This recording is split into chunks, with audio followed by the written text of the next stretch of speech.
Shooting Bros, c'est parti avec une nouvelle vidéo avec Thierry. Aujourd'hui, c'est le round-up, le résumé des matchs des 16e de finale. Actuellement, on va faire un quick round-up des matchs et surtout des équipes africaines qui semblent avoir le même malaise. On va en parler.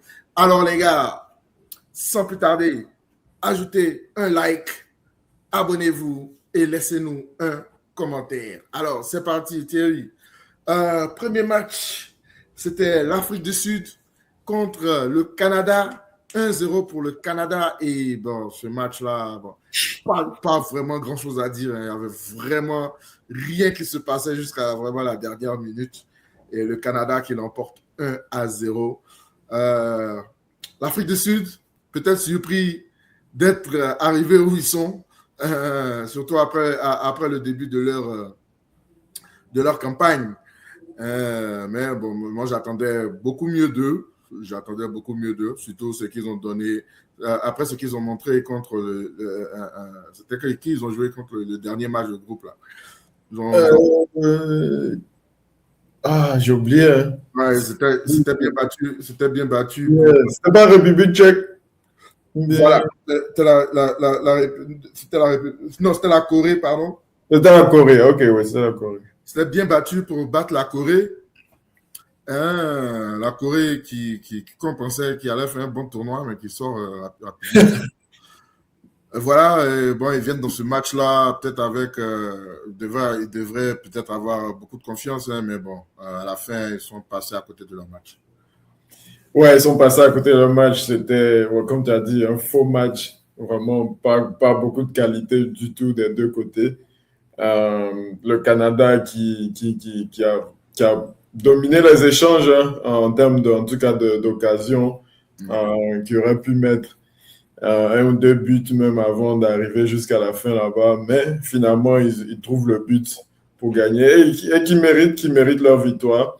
L'Afrique du Sud n'a pas pu, ils n'ont pas pu, comme tu as dit, répliquer leur performance contre la Corée, qui était une performance assez surprenante, considérant comment ils ont commencé la compétition et comment ils étaient contre le Mexique. Donc, on s'attendait plus de l'Afrique du Sud, on s'attendait plus qu'ils essaient plus, qu'ils se donnent un peu plus, ils sont un peu plus dangereux.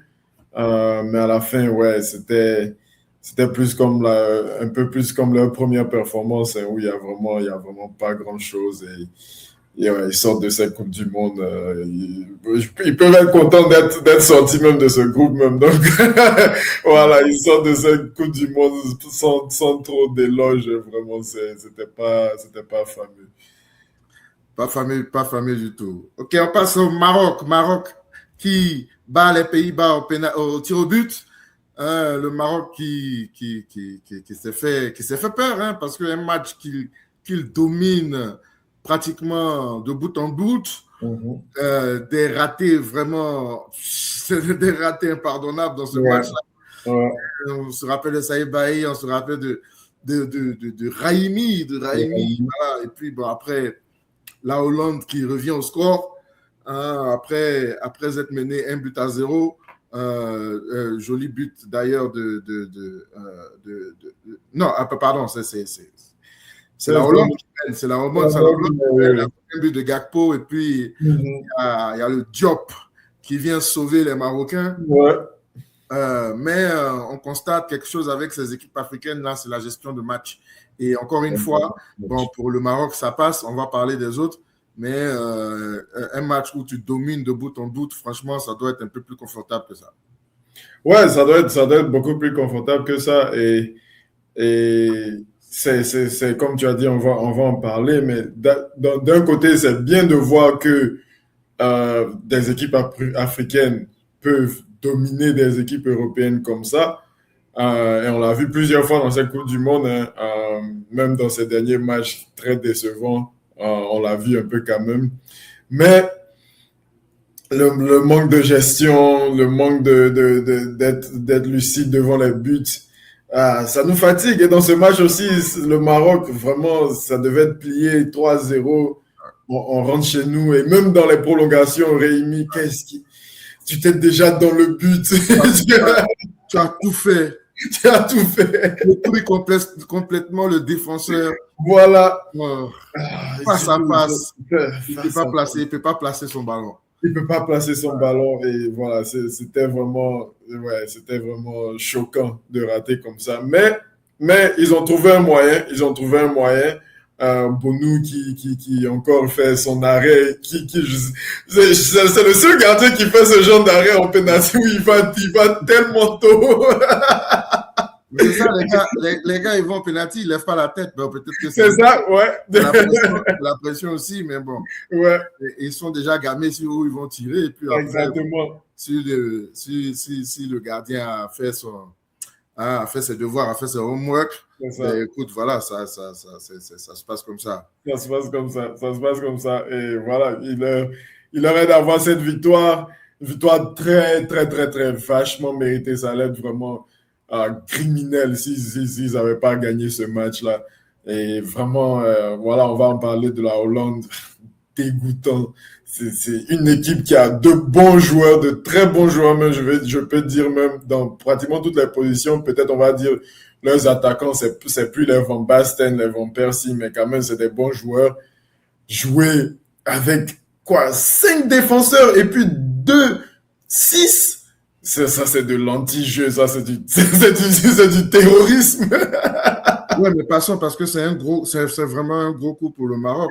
Et ouais. Puis, quand tu vois la Hollande, comme tu as dit, tu as Van Dijk, Liverpool, tu as Dumfries qui va au Real, tu as Gravenberch, Liverpool, tu as De Jong, Barça, Van de Ven, on sait de quoi, qu'est-ce qu'on dit de lui à Tottenham, Gakpo, Liverpool encore. Bon, écoute, c'est vraiment faible. C'est une équipe qui n'arrive pas à jouer ensemble. Une collection d'individualités. Voilà. Et puis, voilà, se fait dominer comme ça par une équipe sur papier supposée être inférieure à toi. Bon, c'est mérité. La défaite est méritée. Ça allait être vraiment un gros hold-up si on passait au lieu du Maroc, en fait. Mais le Maroc qui fait belle figure. Oui. Qui est pour l'instant le seul pays africain à passer ce tour-là. Et ce pays africain qui honore l'Afrique, en fin de compte. En fin de compte, j'ai trouvé dans ce match-là un Unai vraiment, vraiment, vraiment intenable dans ce match. Brahim Diaz qui avait un peu plus de difficultés, mais Unai, lui, il était vraiment dans ce match, il a mangé du bélier. Et puis Bouhaddi aussi. C'était pas son meilleur match, mais bon, il a tenu la baraque. Saibari aussi, il a bien joué, mais c'est juste qu'il finit pas. C'est ça son problème. Dans ses déplacements, il causait beaucoup de problèmes aux Hollandais parce qu'ils savaient. Bon, les Hollandais jouaient, si tu veux, bon, c'était un 3-4-3 qui se transformait en 5-2-3 quasiment 5 sur le ballon.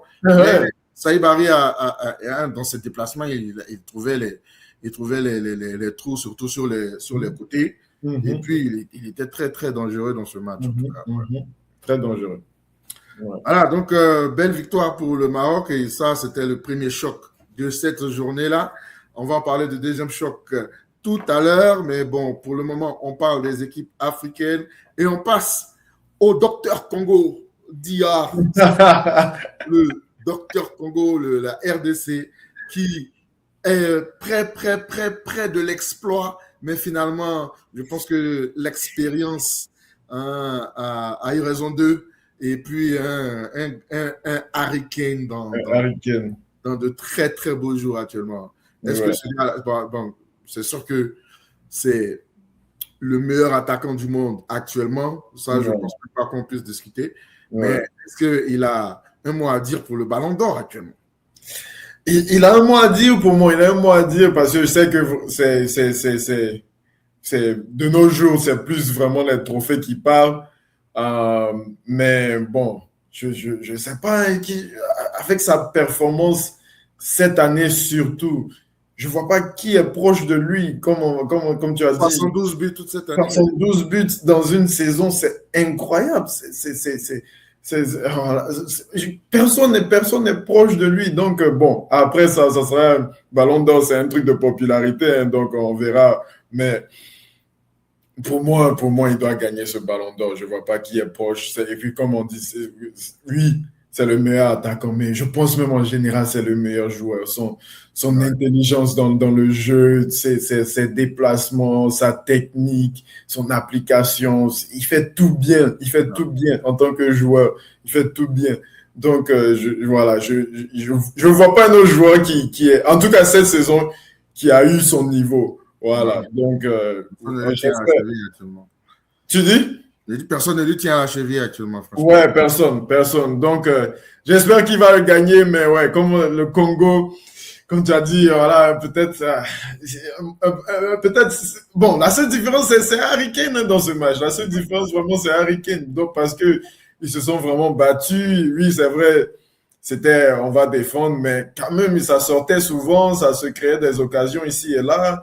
Ils ont marqué un bon but. Le raté de Wissa, c'est impardonnable. Ça. Le raté de Wissa, c'est impardonnable. Et c'est ça, c'est les petits détails comme ça qui nous fatiguent. Ouais. Parce qu'après, voilà, si tu as 2-0, voilà, au moins là, tu finis 2-2. Voilà, on va aller en prolongation. Peut-être tir au but, on ne sait jamais, tu vois. Donc, mais ouais, mais ça se voyait. Ils se sont battus, mais ça se voyait vers 70e minute qu'ils commençaient à devenir lourds. Les espaces commençaient à sortir un peu.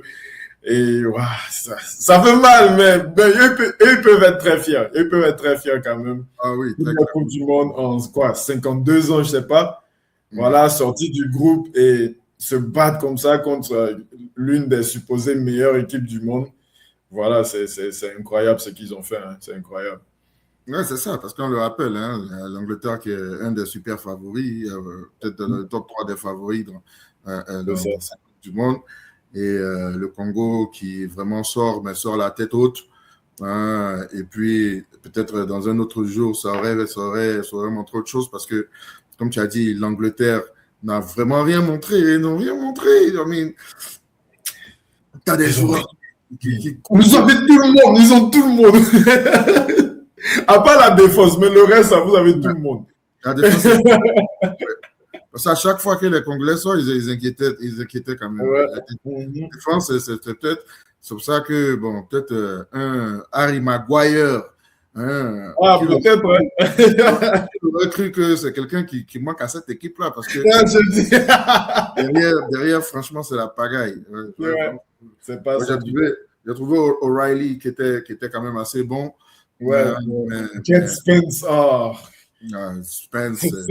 Mais qu'est-ce que les gens voient en ce joueur-là? Moi, j'ai jamais rien vu dans son jeu. Tu penses qu'ils ont pris Spence au lieu de comment il s'appelle? Trent Alexander-Arnold. Ce sont des décisions faillesques.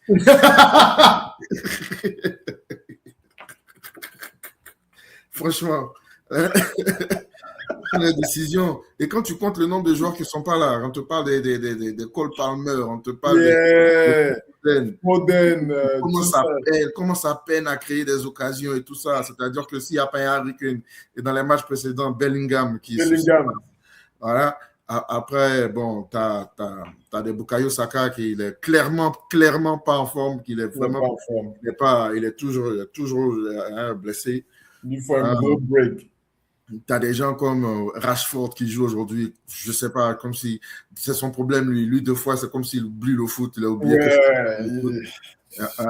Gordon, ça rentre, c'est pas fameux. C'est la même chose que Rashford. C'est le même joueur.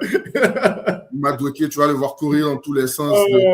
Aucun produit final pour lui, toujours en train de buter dans le dernier geste. Et tout, et puis voilà quoi. Bon, ouais. C'est pas impressionnant l'Angleterre en tout cas. C'est pas pour un statut de favori. Mais le Congo, ayez la tête haute, le Fimbu, malheureusement, aujourd'hui.